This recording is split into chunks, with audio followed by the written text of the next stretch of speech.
Welcome to the Ghostly Gallery Podcast, a place where we explore the world of horror in film, literature, and popular culture. Well, hello, everyone. Welcome to the show. My name is Bruce Markison. As always, I'm joined by my co-host and producer, Tracy Asteria. Tracy, we welcome you to the show. First off, let me ask you, Tracy, how was your Christmas holiday? How'd things go for you? It was really great. We had, oh my gosh, it was beautiful weather. It actually felt like summer here. So strange, but a great Christmas dinner with turkey and my parents and my kids. And it was quiet, but it was really lovely. How was your Christmas with your family? Oh, it was very nice. My wife's family came over. We had probably, about a dozen people on Christmas Eve and a few less than that on Christmas Day. I'm not going to tell you about all the presents that I got. As usual, my wife and daughter very much spoiled me. I'm very lucky in that regard.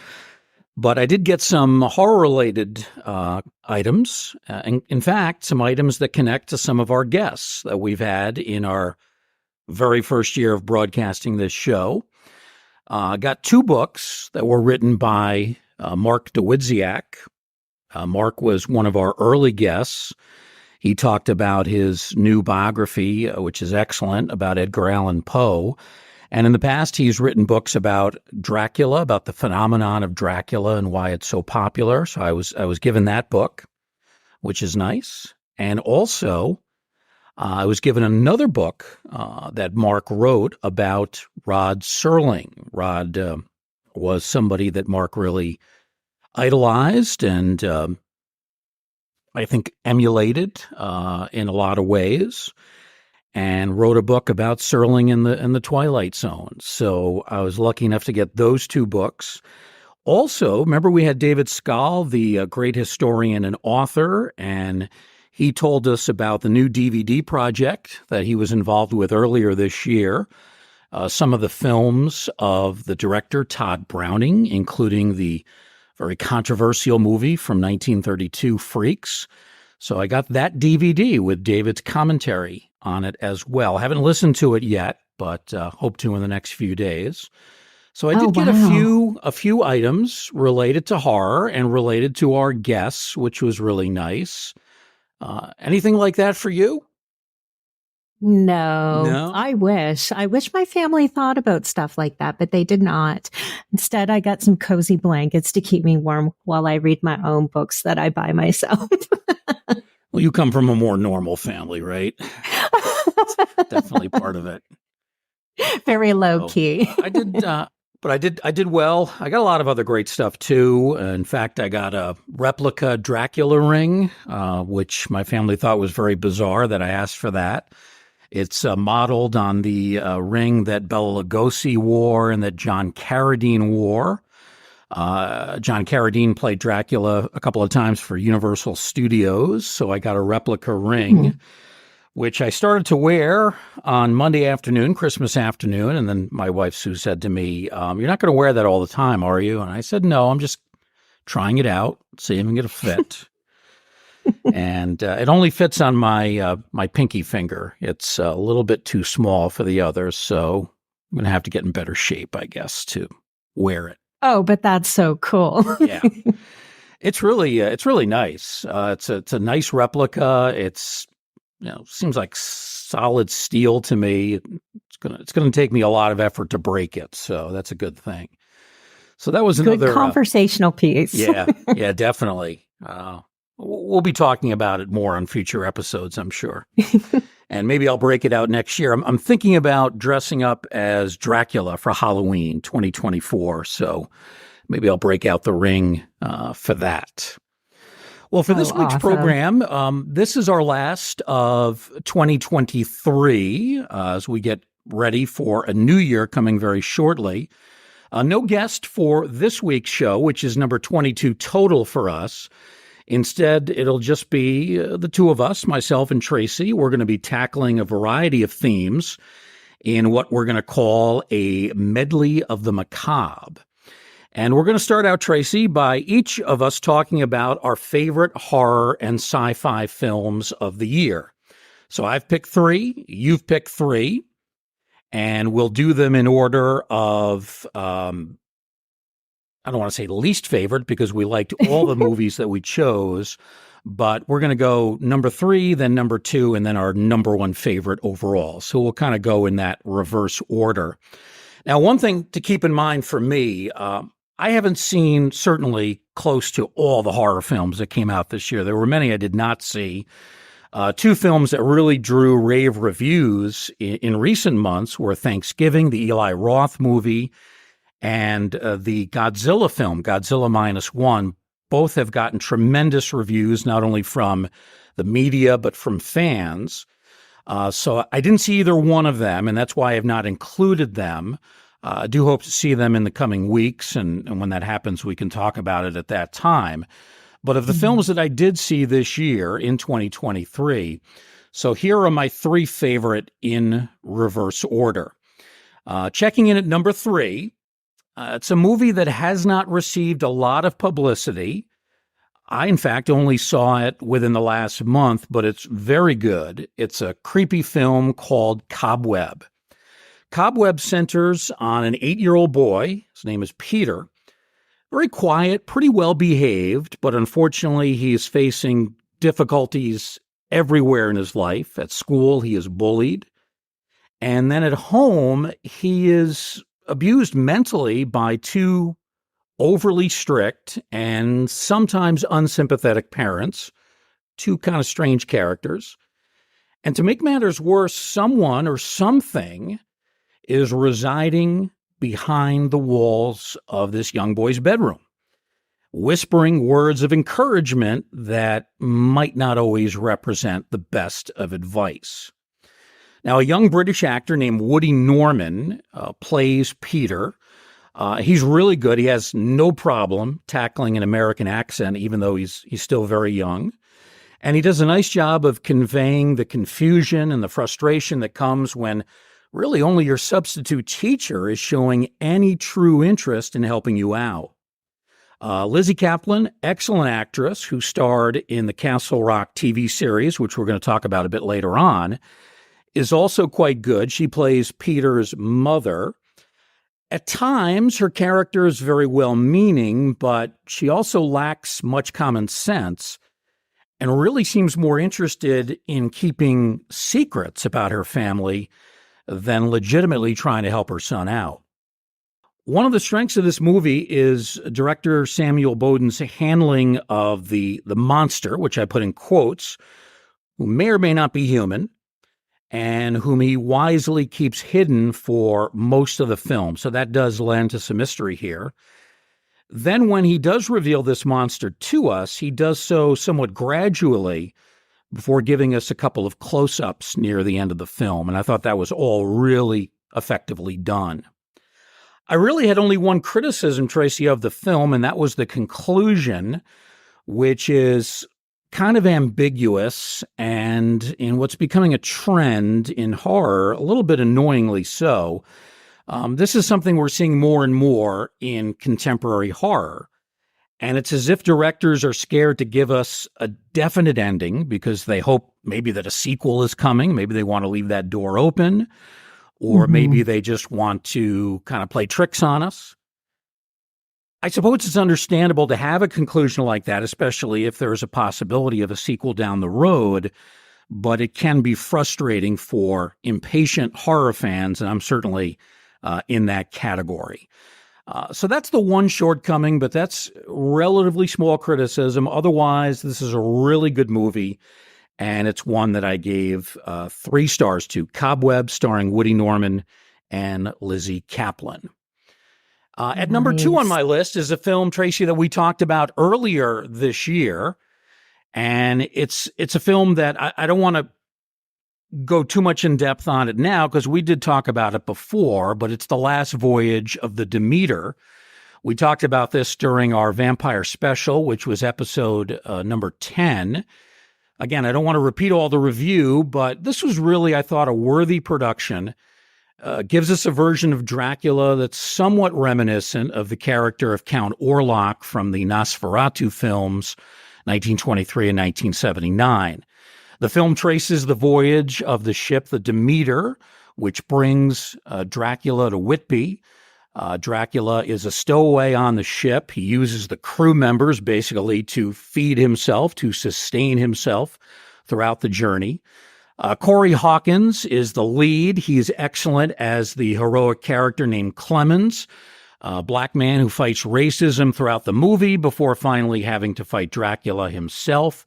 Also good performances come from Liam Cunningham. He plays both the narrator and the captain of the Demeter, Captain Elliot. And Aisling Franciosa is very good also as the stowaway Anna. Really, all the performances are good.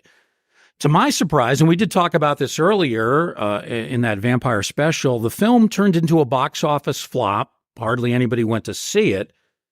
And it also drew some criticism, even from horror fans, for showing Dracula only in a beast-like form and not really fully formed as a human. And I understand that criticism. I think that's legitimate. Clearly, though, the director wanted to do something different, creative with this character, and I think he executed it pretty darn well. I thought the film was beautifully shot. It was well edited, well acted. I know some people said they had trouble with a lot of the scenes being dark and at night. That really wasn't a problem for me. I thought it was very atmospheric. The music was terrific too. I wonder sometimes when a film flops at the box office, if that leads to people piling on with negative criticism. Maybe that was the case here. I'm not so sure, but putting aside the lack of a good box office, this is really a fine film. I hope more people watch it on streaming services. It's a Dracula movie that deserves to be seen. 3.5 stars for The Last Voyage of the Demeter. And then that brings me to my number one film from horror in 2023.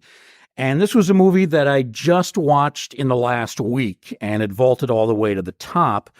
I watched this on MGM Plus. It was based on a recommendation that I saw on Twitter, and I was not disappointed. The movie is Dark Harvest.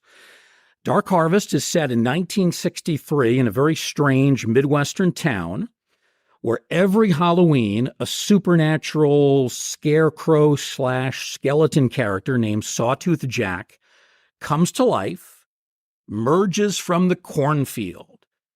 All of the underage boys who live in this town are then expected to take part in this Halloween run where they have to literally try to hunt down and kill Sawtooth Jack before he reaches the local church at midnight. And if one of the boys is able to do this, dangerous task to say the least, the town will then be expected to have a very good and prosperous season of crops. Again, 1963, this is a town that's heavily reliant on farming. If none of the boys are able to do this, well, that's going to be a bad year for the town. So a lot of emphasis is put on this. A lot of pressure is put on the young boys to do this. Now, the boy who typically kills Sawtooth Jack earns a number of prizes. His family is rewarded with a brand new house in the good section of town. The boy himself receives money and then a beautiful Corvette, which allows him to travel the country in style. Well, at least that's what the town leaders say will happen. They say that those are the rewards, but they're actually covering up a very dark and a very dangerous secret. That's one of the real twists to the movie here. Now, in Dark Harvest, the story centers on a young boy named Richie Shepard, whose brother Jim just won this Sawtooth Jack run the previous year. So his family, they're already in their new house. They have no need to participate in the 1963 run. So the parents of Richie, brother to Jim, they don't want him to get involved. They say, well, we've already got a great house. Why risk your life? There's no point in doing this. But Ricky is a kid who's bullied by some of the other kids in town. And he's one of these younger brothers who kind of lives in his brother's shadow. His brother Jim is really considered, the ideal teenager in many ways. He's a great athlete. Everybody looks up to him, and Ricky really feels like, he's in the shadows. He's just not getting any recognition for what he can do. He's basically relying on being, brother to Jim. He wants to prove to everyone that he is just as good as his brother and that he can win this Sawtooth Jack run. It's pretty wild, as you can tell, but it's a very creative story, and there's lots of unexpected twists. I think the makeup and the special effects are really good, really well done. And the director, Tracy, is someone you're familiar with. It's David Slade, who did 30 Days of Night, a movie that you like, I like as well. Mm-hmm. Slade does a wonderful job of recreating small-town America in the early 60s.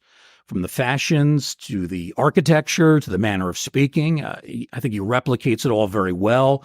There's a lot of atmosphere here in this film. It's really a throwback horror film. It's done in an old-fashioned but effective way. And even though it's set in the 60s, it's a little bit reminiscent of the style of some 1980s horror movies. That's kind of what it reminded me of. But I really liked it. I thought it was excellent. 3.5 stars I give it. Dark Harvest, my favorite film of 2023. So those are my 3 favorites. Coming in at number 3 again is Cobweb. Number 2, The Last Voyage of the Demeter. And at number 1, a bit of a sleeper, Dark Harvest. So those are my choices. Tracy, let's hear from you. Tell us about your 3 picks.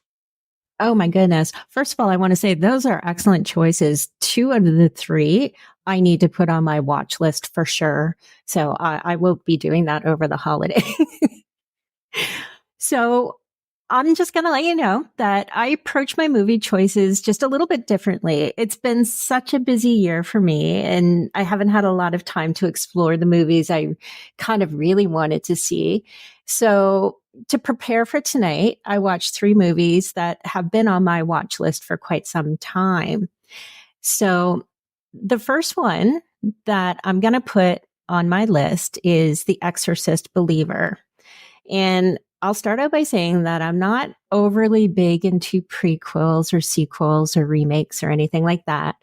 So when I watch one, I kind of think of it as like a standalone new movie. That way I don't get disappointed or think about something that may or may not have been mentioned, or, they didn't get quite right. But I still have certain expectations, especially when it's from a movie such as The Exorcist. So this was actually number 1 on my to-do watch list, and I had huge expectations for it.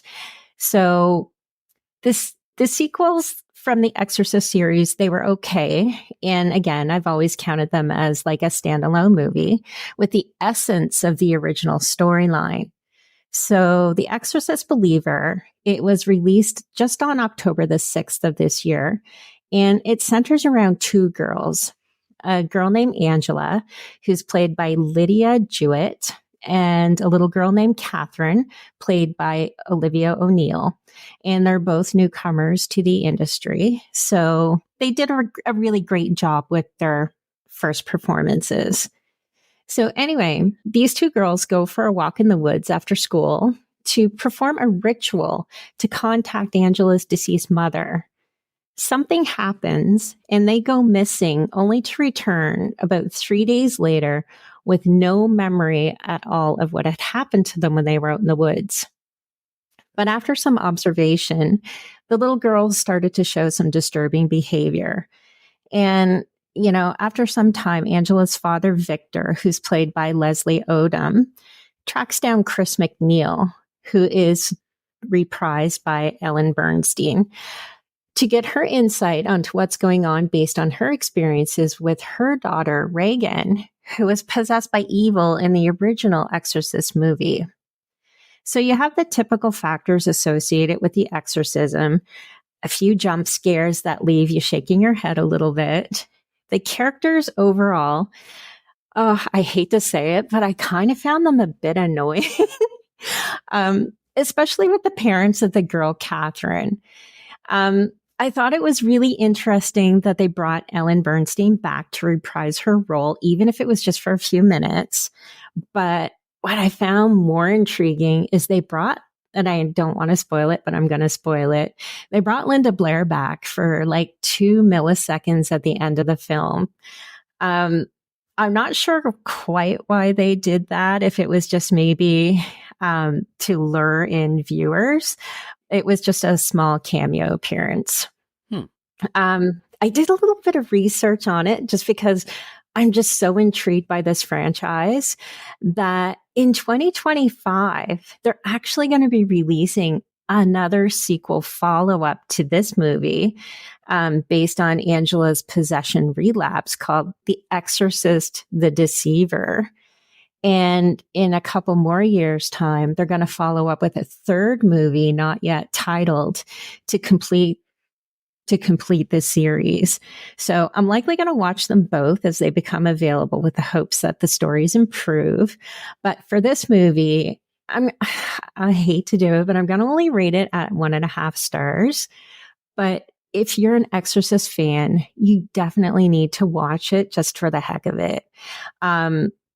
I definitely wouldn't have spent theater dollars on seeing it though, but it was an okay movie. And, you know, in my heart of hearts, I love The Exorcist. So I had to put this one on my list. So that is my number 3.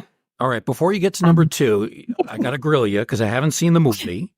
Okay. I know it's gotten some negative reviews, but it is interesting that Ellen Burstyn is back in the film. I guess not for very long, maybe 10, 12 minutes, something like that. How does she look? How does she perform? She's, I think, in her 90s. Tell us about that. Oh, my goodness. Well, you know, I think I was so blown away by seeing her. I was like, oh my gosh, she did a really great job. You could tell her age. I really wish that they would have brought her in for a little longer than that short period of time. I think she would have added so much more to this movie. And I think, you know, in hindsight, maybe the writers might have regretted not leaving her in for a lot longer. Yeah. I don't want to give it away, Bruce, but there's like one scene where she's attacked by one of the girls and something happens. And I was just kind of like, my heart was kind of torn open. They didn't kill her off, but they kind of maimed her somewhat. But she did an excellent job. And I was really happy to see her make an appearance. Linda Blair's appearance at the end, though, was rather confusing, but I didn't know that Linda Blair was going to be in this at all. I don't know if she actually meant to be in it or if that was like a second thought by the writers, but she was in it for just like 2 seconds at the very end. Yeah. And I think that was the surprise that they were trying to allude to during kind of like trailers and just kind of reviewers talking about this movie before it was released. You know, she's always kept kind of an arm's distance away from the movie. She doesn't really like to do interviews talking about The Exorcist, doesn't like talking about the experience. And I understand some of that because I know that after the movie came out, and actually the night we're recording this is the 50th anniversary of the original Exorcist from 1973. But in the months after the movie came out, she apparently got some death threats. She had to have bodyguards. There were a lot of people upset about the theme of the film involving demons and the devil and exorcism. And maybe that's why. That's why I'm surprised, though, that she appears in this at all. I didn't think she would have anything to do with that. So that's kind of fascinating. One final question on this one, Tracy. In the original movie, Ellen Burstyn, playing the mother, Chris McNeil, is very heroic. She's got a lot thrust at her and she, handles it about as well as can be. She's obviously, extremely concerned about her daughter's condition, situation. Very heroic character. Do we get any sense of that heroic nature from Chris McNeil in this one? A little bit, because one of the reasons why the father makes contact with her character is because she writes a book about her experience with the possession and her daughter. So I feel that she still has that heroic attitude, but at the same time, you can feel the sadness behind her character at the same time Yeah. because you learn that the relationship with her and her daughter has diminished and she hadn't seen her daughter in so many years. And that's one of the reasons why Linda Blair makes an appearance at the very end, just for like that very brief moment, just kind of to wrap things up to say that they kind of rekindled their relationship again. All right, that's a great summary for that one. So that was your number 3 film to talk about. What is number 2 on your list, Tracy?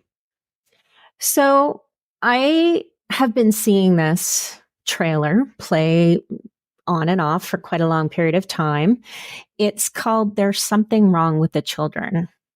So this movie was released back on January 17th, and I think it was released only on MGM Plus.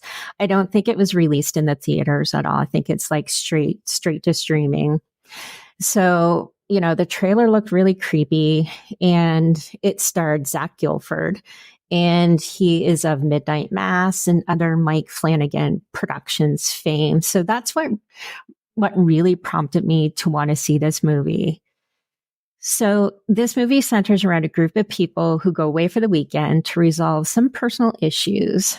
So Ben and Margaret, who's played by Zach Gilford and Alicia Wainwright, and Ellie and Thomas, played by Amanda Crew and Carlos Santos, along with their children Lucy and Spencer, quote unquote, the creepy children, played by Briella Guza and David Matty. So they're having a really great time. They're camping, they're exploring, and they go and they find some old ruins. So they go through this entrance and they start exploring some caverns. And for me, as a mom, what's a little bit weird is they let the kids go off to explore on their own. The kids are only like maybe 8 and 11 years old. So they go off and they discover this. It's like a well, I guess. Mm-hmm. And they become entranced by what they refer to as the shine. So right there at that moment in time, it looks like they're going to fall in, only to be rescued by their parents.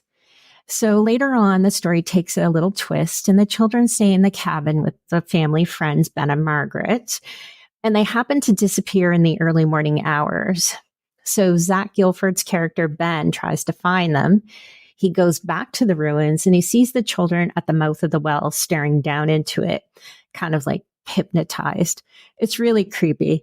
The children look over their shoulders at him and then they just kind of like dive in. Ben is distraught with everything that he just witnessed, and it's only amplified by his struggle with mental illness. He walks back to the cabin. He quickly discovers that, like, oh man, the children are there, leaving him to kind of question what he just saw. So throughout the next few scenes, there's, you know, indication that there's really something seriously wrong with these kids. And not to give it all away, but it's really more of a psychological thriller too. There's blood, gore, you know, there's like mythology, and there really is really great chemistry with the characters. The ending's not quite what I expected. But, you know, throughout the entire movie, it really kept me on edge, wondering, well, what's going to happen now? I really enjoyed it. I give the film like a solid 2.5 stars for definitely keeping my attention. Could it have been better? Yeah, it could have been better. They could have done a lot more, in my opinion, with this movie.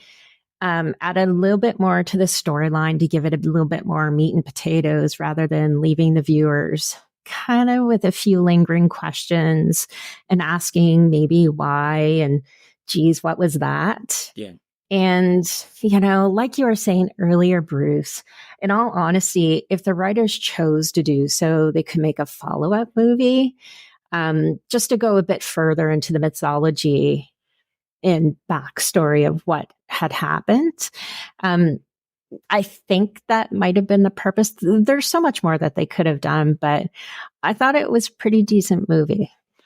I think you make an interesting point. It's all right for a director, a writer to leave some questions at the end of a horror movie. You don't have to answer everything for us. Leaving us with Mm-hmm. questions. Alfred Hitchcock did that with the end of The Birds because that ending was a little bit ambiguous in terms of what was causing the birds to act out and start attacking people spontaneously without any reason at all. But when you leave so many unanswered questions, that can get a little bit frustrating. Now, I happened to see this movie as well, and I thought it was pretty good. I pretty much agree with your assessment of it.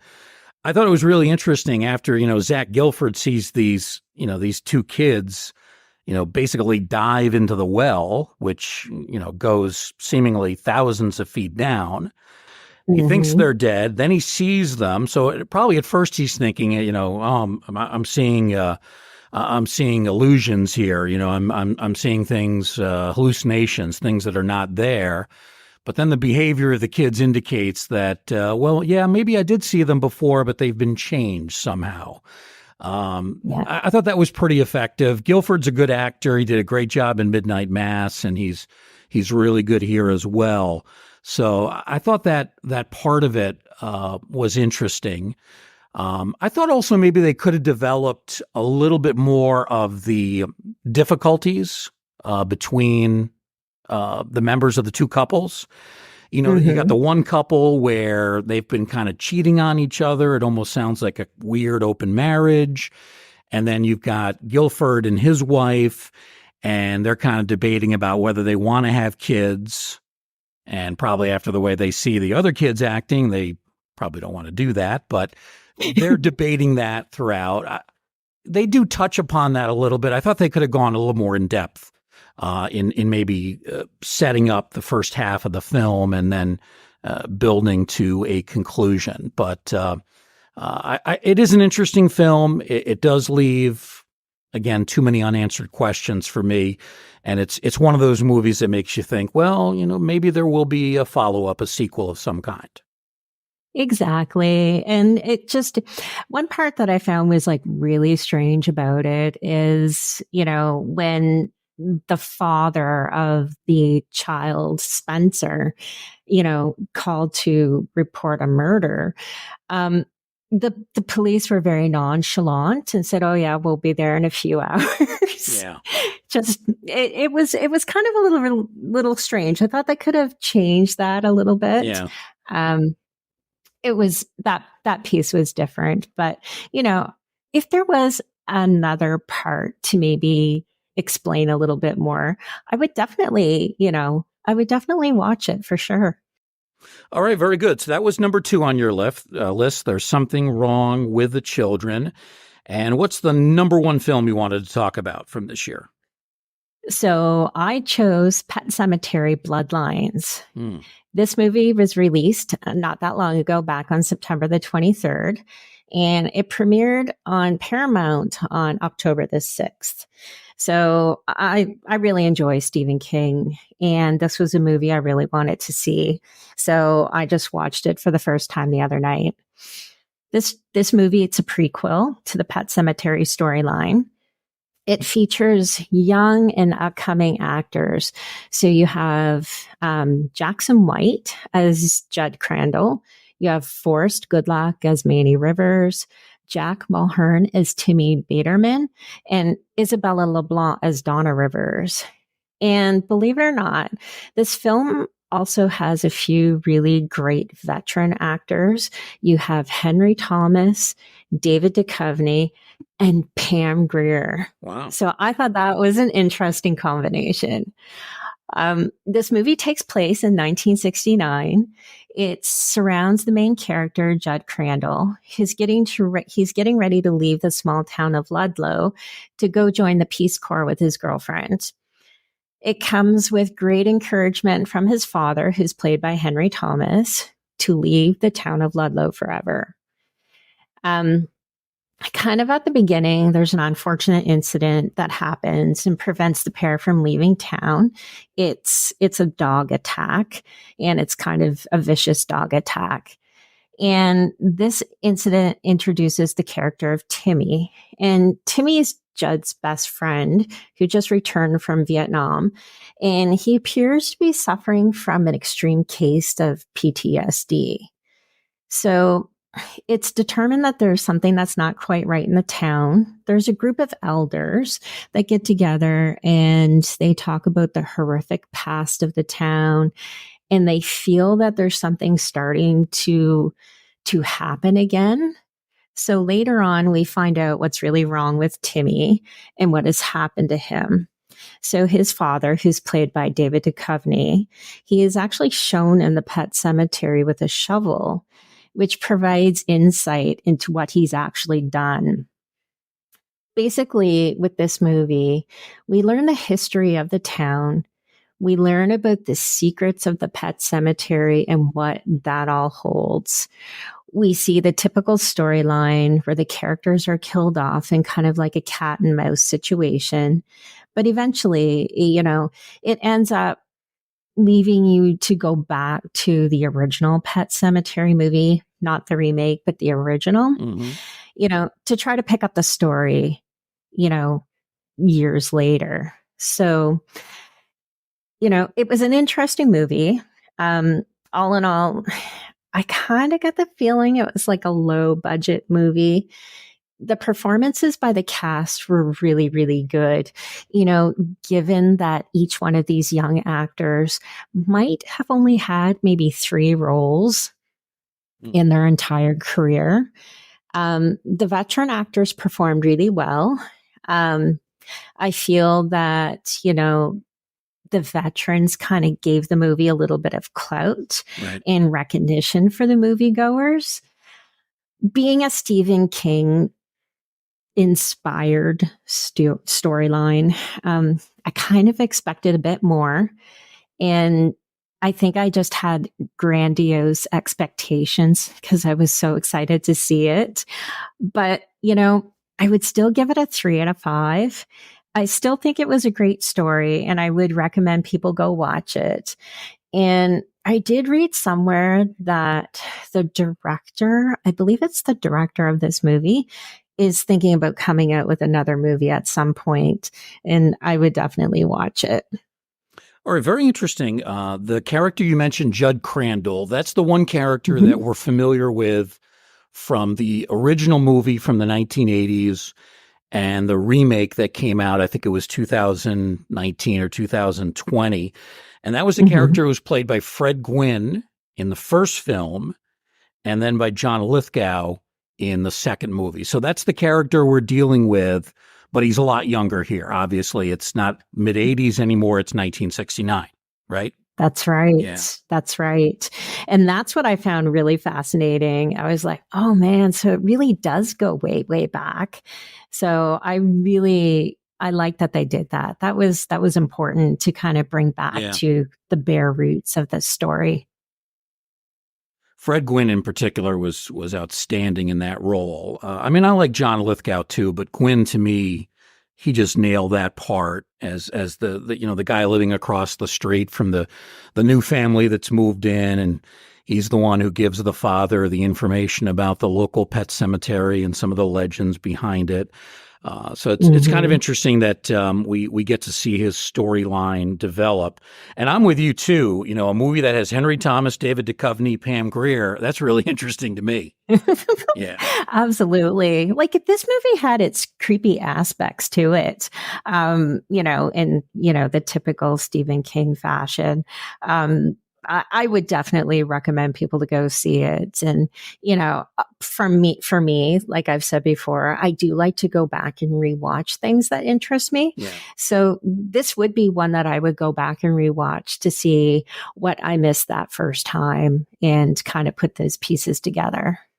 Well, this is one I have not seen, but I definitely want to see it now. Pet Sematary Bloodlines, and it's available on the Paramount Network. So that comes in first on your list. Second was There's Something Wrong with the Children. And third, The Exorcist Believer.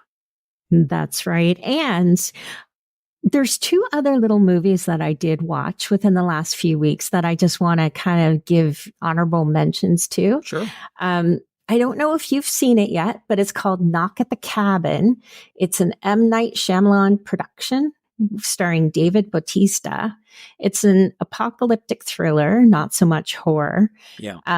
It's worth your time to watch it if you haven't. And I would give that one a 2.5 stars at least. It keeps your attention. It's very intriguing. And the other one is just a brand new release. It's the movie called Leave the World Behind. I believe it's on Netflix with Julia Robertson and Ethan Hawke. It's another apocalyptic thriller. I'd give it about 2 stars, but I'd recommend watching. Okay. It was produced by the Obamas and stirred up quite a buzz on social media channels, TikTok in particular. It leaves a lot to the imagination in your own interpretation. And I feel there could be a lot more to that storyline, but maybe that was the point for this movie. But those 2 movies, they were just released in 2023. And I would say, pick up a box of popcorn and put your feet up and watch both those movies too. M. Night Shyamalan, I'm a fan of his. I know he gets some criticism. He's never really been able to match what he did with the Sixth Sense back in the late 1990s, which great films, hard to match that. But he's done some other really good films. He did one, what was it called? Signs. Yes. With Mel Gibson and Joaquin Phoenix. Pretty young Joaquin Phoenix at that point in his career. That's really good. The Village is excellent. I saw that in the theater. I thought that was a very, very fine film. So to me, he's much more than this one-hit wonder that some people try to categorize him as. I don't think it's fair. I think he's a lot more than that. And I think any film that he makes is usually kind of an interesting message with it. There's some depth, there's some creativity there. The other movie I'm really not familiar with at all, although I know you did tell me about it in an email. Do you remember who the director is on that one? Oh my gosh, I do not recall who the director is. I just recall that it was produced by Michelle and Barack Obama. So they provided the funding as the producers. I'm going to look up the movie right now to see who the director is. Doing this in real time here, so we'll see what I come up with. Sam Esmail, I believe is how you say it. Not familiar with him. Looks like a younger guy. So Leave the World Behind and A Knock at the Cabin, 2 honorable mentions. Knock at the Cabin. Yeah, yes. Very good. Well, the last movie we talked about in depth at the top of your list was Pet Sematary Bloodlines, which was set in Maine. Mm-hmm. And that brings us to another show set in Maine in a mythical town called Castle Rock. And I wanted to talk a little bit about this. It's not a new show. It came out a few years ago, but it's actually called Castle Rock. And it features the aforementioned Lizzie Kaplan, whom we talked about. Was on for 2 seasons on Hulu. Produced by Stephen King, populated by characters from several of his novels, including The Shawshank Redemption, Misery, which is a great movie, Salem's Lot, which is, one of his best books, and Misery is a great book too, and then, of course, The Shining. So we have characters from all these King books, all of which have been made into films, and we have references to all these movies featured on the 2 seasons of Castle Rock. To me, the show, it started out very promisingly. Then it tapered off a little bit, especially during the first season. Didn't quite live up to its potential. And then I thought got a little bit better in the second season. But let's tackle the first season first. So the first season starts out in a really interesting way. We have this very creative suicide involving the warden of the Shawshank prison, Dale Lacey, played by terrific character actor Terry O'Quinn. Then we're introduced to another interesting character, Henry Deaver. He is a death row lawyer who returns to his hometown of Castle Rock when a young man is found locked away in an abandoned part of the prison. And the young man basically makes a call out to Henry Deaver, who I think is working in Texas. And then he has him come back to Castle Rock to help him out as he's facing legal problems. So we have a very promising start, first couple of episodes. Then the pace begins to slow down, and the story becomes a little bit confusing. There's frequent time jumps which occur, and that always throws me off, especially when they don't always make it clear that they're going back in time. We have a central character played by Sissy Spacek, great actress from Carrie. And her character is involved in these time jumps. She's the mother of Henry Deaver. And the time jumps that she's involved with, that creates some confusion too. Some of these questions within the plot were answered by the end of the first season, but others remained uncertain. All in all, I thought the first season had its moments, but for me, it was just a little bit muddled.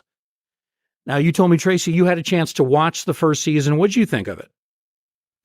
So I was really excited that you shared with me this series. It's from 2018, and I actually never heard of it before, ever. The first couple of episodes, were really promising with an eclectic group of cast members. Bill Skarsgård, he was a really interesting choice for one of those roles. I think he played it really well. He was mysterious, he was moody, he was dark. And the storyline was a great idea. It had so much potential, Bruce, but honestly, it grew so chaotic for me with all the bouncing back and forth, like you mentioned, with the alternative reality times. I'm not so crazy about those kinds of twists and turns. I have to be in kind of like the right frame of mind to watch them. So season 1 was not an easy watch, but I did enjoy it. I wasn't crazy about the ending of the first season. There were so many questions I have to be answered. I don't think they'll ever be answered, actually. But, it was an interesting ending. I feel like they probably could have put maybe 5 more episodes into the first season to kind of wrap things up. Yeah. Which was a shame, but I guess that's what your imagination is for. Right. Now, I don't think you saw the second season, right? I've only on episode 3. Okay. So far, so good. All right. Not to give too much away, but Bill Skarsgård's character does come back toward the end of season 2. I don't think he says any words, but he is somewhat of a central character. So they do answer some of that later on. Oh, good. But it comes late in the second season. By which point you've almost forgot about what happened in the first season. That's kind of weird. The second season overall, I think, Tracy, was actually a little bit better. It's a completely different storyline at the beginning, and it's centered on the character of Annie Wilkes, the deranged character in the terrific book and film Misery. Of course, Annie in the movie was played by Kathy Bates. Here, Annie is played by an excellent actress, Lizzie Kaplan. We talked about her earlier in the movie Cobweb, and she's really great. She and her daughter Joy, they're on the run from the law, although we're not exactly sure at the beginning why they're on the run, what Lizzie's character of Annie has done. She's obviously done something wrong. So they travel from California, and they end up going to these 2 towns next to each other, Castle Rock and Jerusalem's Lot, or Salem's Lot, as it comes to be known. So Annie settles in this new part of the country, takes a job as a nurse. She herself, though, is battling against hallucinations. She has to take medications, which are like antipsychotic. And I guess if you're going to be a nurse, you can't really take these medications. So she has to do it kind of secretly and obtain the drugs illegally. So that adds to the complication. Clearly, at times, her character struggling with mental illness, these hallucinations. She also has a very bad temper. I mean, she can go from being, very calm to, wielding an axe seemingly in about 5 seconds. At other times, she's really fighting for good causes. So there are times when you're really sympathetic with the plight of Annie Wilkes. Times you love her, and there are other times when, you're just exasperated with what she's doing. Now, Annie's character is threatened by another important character here, Ace Merrill, and he is the son of a local town leader named Pop Merrill. So Annie ends up killing Ace sort of in self-defense, although she goes a little bit far. She probably could have defended herself in a more peaceful way, but that's another story. As it turns out, though, Ace doesn't really die. He's reincarnated as the man who was the lover of a witch in the early 1600s. And there are some flashback scenes here, but they make a lot more sense. So this whole situation leads to all sorts of problems for Jerusalem's lot, as we see people being reincarnated from centuries earlier and basically taking over the town. Lizzie Kaplan is great in this. Tim Robbins is also excellent. He's the biggest star that appears in this second season, and he plays Pop Merrill, the father to Ace. Pop is a man afflicted with cancer, also lots of guilt. He's done lots of bad things in his life, but he's trying to make up for them. You get the sense he knows the end is coming. He wants to redeem himself, and he really is the one who tries to save the town, and he's excellent in this role. And so is Paul Sparks, who plays his son, Ace. All in all, I thought the second season was very good. It was certainly an improvement on the first season. It was much easier to follow. The pacing was better, and I thought it was well written. It ended on a pretty strong note. Would have loved to have seen a third season, perhaps incorporating other novels, maybe like the aforementioned Pet Sematary. But Hulu ended up canceling the series after season 2. So we didn't get to see any more episodes of Castle Rock. So it was a promising show. It had its moments. Season 2 was better than season 1. It's something, though, that maybe some streaming service might try to revisit if they can get Stephen King behind the project. So that's Castle Rock, which we wanted to talk about. And then there's one other show that we wanted to delve into as well. And I think we've hinted at this in earlier episodes, Tracy, that we really wanted to go more in depth on the FX series called The Strain. And you were the one who let me know about this. It ran for 4 years, 2014 to 2017, on the FX network. It featured a total of 46 episodes. Now, for those who aren't familiar, the show focuses on a team of CDC investigators who respond to this horrific incident in which a plane has landed safely, but somehow all of the passengers are dead. The CDC team soon discovers that a viral outbreak has occurred, apparently stemming from an ancient strain of vampirism. So just a couple of episodes into The Strain, after you'd given me the recommendation, I was hooked. I mean, right from the start, I realized this is great. Tracy knows what she's talking about. It's extremely well done, from the acting to the fast pace, first-rate makeup, special effects. I thought it was terrific. Now, I guess you watched it when it was during its original run, right, on FX? No, I didn't. I picked it up a couple of years ago. Okay. So I was first exposed to this storyline when I read the 3 books by Guillermo del Toro and Chuck Hogan. The books were called The Strain, The Fall, and Night Eternal.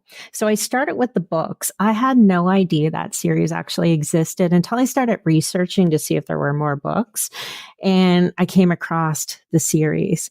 So I started watching it, and right from episode 1, I was totally hooked on that.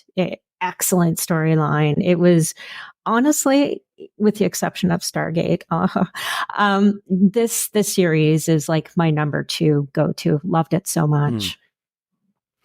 Let's talk about some of the actors, and all of them were good.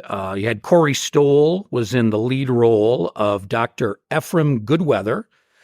He's a guy, he's plagued by lots of personal problems. He's divorced, but he's also one of the few people in power who seems to have any sense of how to deal with the growing contagion. Everyone else is sort of downplaying things, and he knows, yeah, this is not good.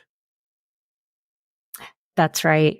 Oh my gosh, he was excellent. I've never seen his work before, but I'm definitely on the look for any other films or TV shows that he's been in. I thought his character, he played it so excellent because you have empathy for him for everything that he's been going through. He might not have been so super likable at the beginning, but he definitely grows on you. One of the things people had fun with when the show was on FX originally, in some of the chat rooms and the place it on IMDb where you can make comments. A lot of people made a big deal about the fact that he wore this hairpiece in the early episodes, and then he ends up shaving his head because he has to go kind of undercover. And in real life, I guess he is actually bald. I did not know that. And I didn't think the hairpiece was that bad, but apparently it was obvious to a lot of people that that's not his natural hair. I didn't realize that until I read some of these comments. I thought he looked okay with the hairpiece, but then I think it was late in the first season or maybe early second season that he ends up shaving his head and takes on his more natural look. There was Argentine actress Mia Maestro. She's very good as Dr. Nora Martinez, and she becomes Ephraim's partner after his divorce. I'll tell you, the guy is probably my favorite actor in this show, and he's done a lot of other great stuff, is Kevin Durand. Doesn't appear much in the first few episodes, but then becomes very integral and heroic. He's a native New Yorker. He's an exterminator, and he's an expert on the history of New York, about the architecture and how things have changed.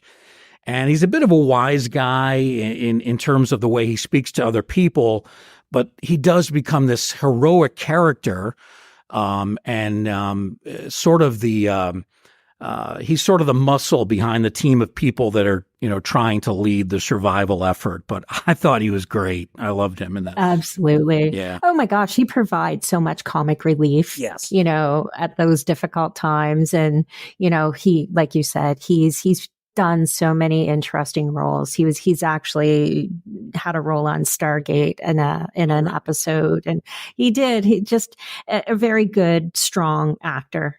He did so well with this series. Yeah, he was very funny. A lot of times he'll say kind of inappropriate, blunt things, but that's just the way that he is.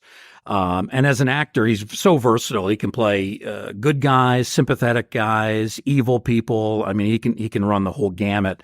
And then one other guy I wanted to mention, who also is terrific in this, he's a German actor named Richard Sammel, and he plays this Nazi-turned-vampire Thomas Eichhorst. And he is just so completely evil. I mean, but when he's in a scene, you can't take your eyes off him. Absolutely. As creepy and as, much as you wanted to hate that character, he did excellent. He was amazing. Like, I really kind of grew attached to that character. Yeah. He did an amazing job. I've never seen him in anything before. And, I think the writers, directors, when they chose him for that role, they were epic with him. Yeah, I mean, they trace his story back in flashbacks, and he was somewhat sympathetic as a younger man, but then you kind of see his trajectory. He becomes hooked into the Nazi party, and then he becomes essentially one of these vampires, and things just go from there. But I thought Samuel and Kevin Durand were both about as good as anybody in this show. So I'm really glad you told me about it. It's an intermingled plot of virus, vampires, other subplots surrounding the main storyline. And I really can say without question in my mind, The Strain is one of the better horror TV series that I've seen over the last 10 to 15 years. So. Oh, absolutely. I'm so glad you liked it. Yeah, no, it was great.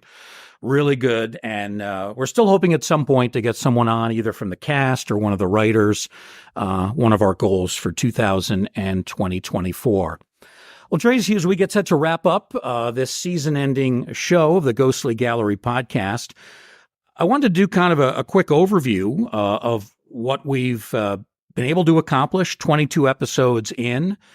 The first episode that we did was back in mid-June. It was just like this one. It was me and you, kind of an introductory program to talk about some of the things we hope to accomplish with this podcast. And then in terms of our first guest, it was Harrison Smith, always outspoken, a highly intelligent director. He gave us an in-depth assessment of his films and his love of horror. So he was the first guest. We're certainly hoping to have him on again. He's one of two directors that we've had on as guests, the other being Ansel Faraj. Ansel has been on with us twice. We've had several authors. We've had Mark Dawidziak. We talked about him earlier in the show. Jeff Thompson, the Dark Shadows expert. Michael McGovern, vampire novelist. Frank Dello Strito, who is a prolific author and historian. We had Mark Olshaker on to talk about the show about the FBI and also talk about his relationship with Rod Serling. Another author he had on was Donna Marie Novak, talking about made-for-TV films from the 70s. And also the expert on Christmas monsters, Jeff Belanger, has been one of our authors that we've had as guests. We've had three actors on. Josh Hitchens, who's done a couple of programs with us. He's a stage actor and historian. Michael Dante, great gentleman from Southern California, who starred in Willard, among other movies.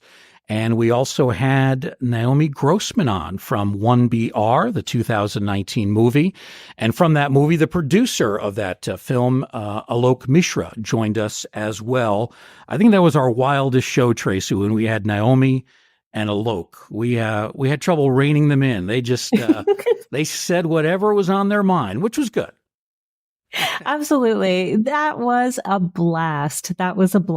And, when we were recording that episode, just so the listeners know, we were able to see them as we were chatting, and my goodness, it was priceless. That was so enjoyable. Yeah, that was fun.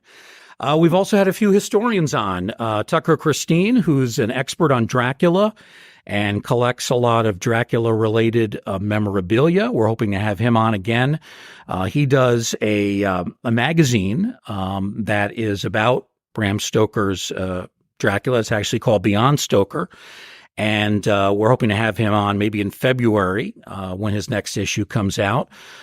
We had the man known as Toothpickings on, Brian Forrest, an expert on the Blackula films. And then we also had our friend from the Rosenbach Museum, Edward G. Pettit, talking about some of the classical horror like Dracula and Frankenstein. So those have been the guests that we have had along the way, 19 in total.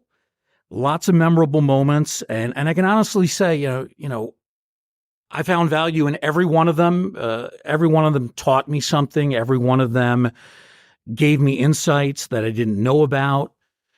In some cases, they confirmed beliefs that I had. And in other cases, they smashed down some urban legends. And we've been really lucky to have some terrific guests along the way. And I know you've had a lot of fun with these folks as well, too, Tracy. Oh my gosh, absolutely. I can't begin to tell you how much I've learned over the course of these episodes that we've recorded, and all of the different people that we've chatted with. My watch list has grown immensely with all the different movies, and my reading list has just skyrocketed of all the books I need to read. But yeah, definitely so many memorable moments. And, I definitely want to encourage the listeners to, go back and explore some of our podcasts and follow our guests on the various social media accounts and keep up with what they're doing, because their careers are just skyrocketing everywhere. Also, want to let folks know about our YouTube channel, which Tracy has just started as of, well, less than 2 weeks ago. We've had 3 of our programs put up already. One was our second program with the director, Ansel Faraj. We also had our second program with Josh Hitchens talking about his favorite Christmas horror films, and a recent episode with Jeff Belanger talking about his new book, The Fright Before Christmas. So those 3 are on YouTube, and you'll be adding more in the coming weeks. We're getting some nice traction, some nice feedback there, and I certainly appreciate your efforts in that area. Thank you. So we thank you, Tracy, for that. No, it's been exciting, and I'm so happy that we're able to kind of, we're not replacing what we're currently doing, but just opening up the Ghostly Gallery podcast to a different set of viewers over on YouTube. And, so far so good. It's been very promising.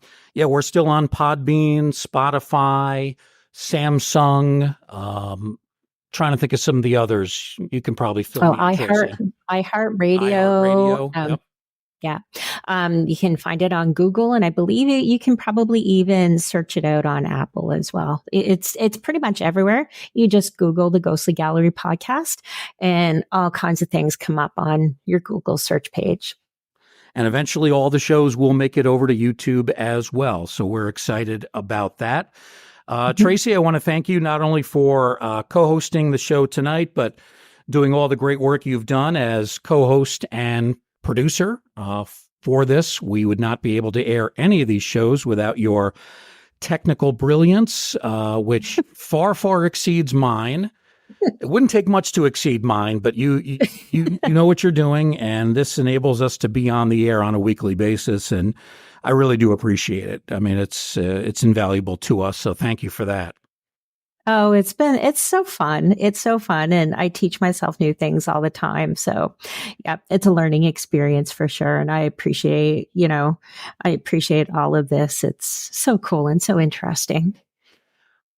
Well, for Tracy Asteria, my name is Bruce Markison. We both want to thank you for listening into this show and maybe listening to the other 21 episodes. We've done 22 in total during our inaugural year of 2023.